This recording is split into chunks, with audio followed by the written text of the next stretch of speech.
Hello, hello. I am employee number 12, Tim Melton, and I'm happy to be able to actually speak to you directly. Yes, I don't have to hide any longer. This is John Lunsford. You know him from The Next Round. We're very proud of those guys and to be partnering up with them on this latest project known as The Meltdown. We'll be talking everything pop culture, entertainment, news of the day, what's on our mind. It's going to be a lot of fun. More information on that very soon. One thing we're going to be doing daily, it's called Lunce's List. I give John a topic. He gives me 5 answers that correlate with that topic. My favorite topic that I give each and every year is this one. What are the 5 best commercials from the big game presentation on Sunday? We all just experienced it. The Chiefs got the victory, but who won in the marketing department? That is what John is here to determine. And we start, John, with number 5 on your Lunce's list of best commercials. Number 5 on the list. Let's jump into the Eminem spot, the almost champion spot. I'm a huge fan of Terrell Owens. I think it's the second best receiver ever in the NFL. Also a big fan of Scarlett Johansson as well. Dan Marino involved in this, a few other players involved who never won championships. Were so close. Were almost champions, but considered among the best. Love Scarlett Johansson that year. She lost those 2 Oscars, Marriage Story, Jojo Rabbit. In the same year, by the way. In the same year. I thought she should have won both of those.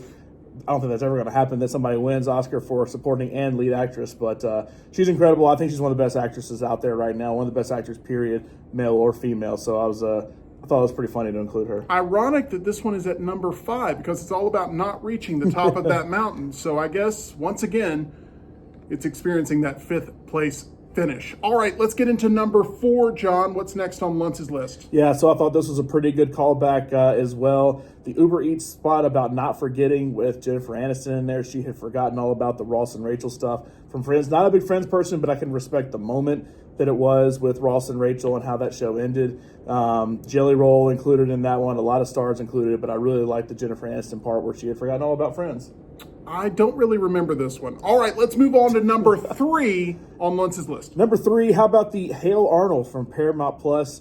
Arnold, obviously, the football-shaped head cartoon from back in the day, a cartoon we grew up with back on Nickelodeon. And probably the best part of it, Tua not being able to throw the hook far enough to try to get up the mountain. I'm definitely Team Jalen, between Jalen and Tua at Alabama, so I kind of liked Tua struggling in that regard. And then Patrick Stewart, good as well. And Creed, now stuck in my head. Why they brought Creed back for that, I don't know, but now it's stuck in my head. So congrats, Creed. I guess I'll listen to your music a little more. Always good to see Captain Jean-Luc Picard there, even when he's throwing Arnold from Hey Arnold. Was not expecting that one in 2024. All right, number 2 on Lunce's list. Where are we headed? Hey Arnold, let's go to Arnold Schwarzenegger and Danny DeVito in the State Farm commercial, Like a Good Neighbor. I can't say the R. I like that Arnold's kind of playing into his accent a little bit. Get to the chopper! Look, he accepts. Look, I got that accent. I might as well play into it. I was actually bringing up a bit. I remember Rick and Bubba back in the day playing of him when he was governor, because there's a lot of things, obviously, when you're governor, you have to be very well spoken, and he just has that accent where a lot of things don't come out. But not going to have the same ring when it's back on Rick, I heard the other day. Anyway, go ahead. Anyway, but yeah, Danny DeVito, like him too. And then I thought it was a well done commercial. Kind of, it was almost like it was a movie, and I saw Red Oval Films, I think, at the beginning, and I'm like, what is this? I've never heard this. I thought it was some indie. I was like, how could some indie movie spend $7 million for a Super Bowl commercial? No, it was State Farm. And there's now the marketing on X with triplets, and it's really good. It's clever. So that's good stuff. I was always more of an Arnold Schwarzenegger fan than Sly Stallone, and that hurts me because I am Italian, but I've been more of a Schwarzenegger fan in my life. Me too, yeah. So there we go. All right, number 1 on Lunce's list. This one was the best and deserves an A+ according to John Lunsford. What is in that top spot? Well, Tom Brady loves to win, but it's not the BetMGM commercial that he was in. It was all right. I liked it okay, but I like the Dunkings commercial, the Dunkin' commercial with Ben Affleck, J-Lo, Tom Brady, Matt Damon. Matt Damon, the best part of that. Jack Harlow kind of randomly in there at the beginning, Fat Joe in there randomly at the end. So a lot of cameos there. They sold the sweatsuits. They sold out like that.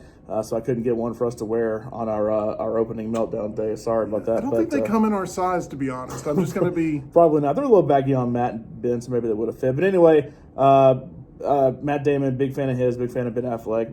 Decent fan of J-Lo as well, so I thought it was really a well-done commercial. It was funny. It was supposed to be intentionally cringy. They succeeded in that. I still think the Vince Vaughn, Tom Brady commercial was the best one, in my opinion. And no love for the Christopher Walken commercial? Christopher Walken did make my honorable mention. If you want to see all the honorable mentions, go to meltdown247.com.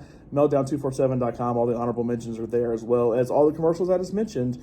More explanation and the videos there at Meltdown247.com. John, we've got a show coming up in a couple of weeks. That's not bad. That's actually pretty good. I have been practicing that nonstop. The thing I didn't like about that was they randomly threw Usher in there. I know it's supposed to be because it came out right before the halftime show. They're trying to promote it, but it's like randomly, oh, hey, there's Usher. It's like, we got it. Usher's doing the halftime show. I don't need any more family commercials. If I was making a Lunce's list of my top 5 favorite Lunce's list of the year, this one would be number 1, as I have said. More Lunce's list coming up here in February of 2024. Stay tuned.